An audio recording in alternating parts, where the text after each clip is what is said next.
গুণিতক বলি, তাহলে শুরু হবে 8 মানে 8 একে কত 8, 8 দুগুণা 16, এরপরে 3 দিয়ে গুণ করলে কত 24, এইরকম যাবে, যেতেই থাকবে। এটা হচ্ছে গুণিতক। গুণিতক কি? ওই যে তক উপরে থাকে, এইটা দিয়ে মনে রাখবেন।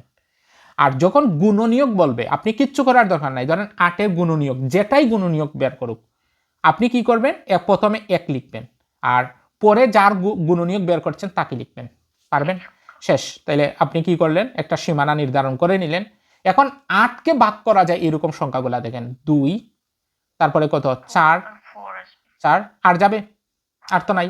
তাহলে এই কয়েকটাই হচ্ছে কি গুণনীয়ক, এই কয়েকটাই হচ্ছে গুণনীয়ক। তাইলে গুণনীয়কের যে সেট, এটা কি 1 এবং 8 এর মধ্যে সীমাবদ্ধ, 6 এর গুণনীয়ক 1 এবং 6 এর ভিতরে সীমাবদ্ধ। তার মানে গুণনীয়কের সেটগুলো হবে সসীম। কি হবে? সসীম। আর গুণিতকের সেট কি হবে? অসীম। ক্লিয়ার? ক্লিয়ার? আচ্ছা, তাহলে আমাকে বলেন তো, এখানে 8 এর গুণনীয়ক বলছে, প্রথমে 1 আর শেষে 8 আছে কোনটাতে? 1 নম্বরে। আর বাকিগুলা দেখার দরকার আছে? বুঝলাম। এখন এখানে লিখছে 5 এর গুণিতক, তাইলে কি হবে? অসীম সেট। ওকে। আচ্ছা, এরপরে 7 এর গুণিতকের সেট কোন ধরনের? অসীম সেট।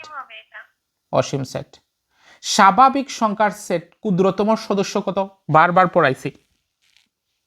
1 কি হবে? 1।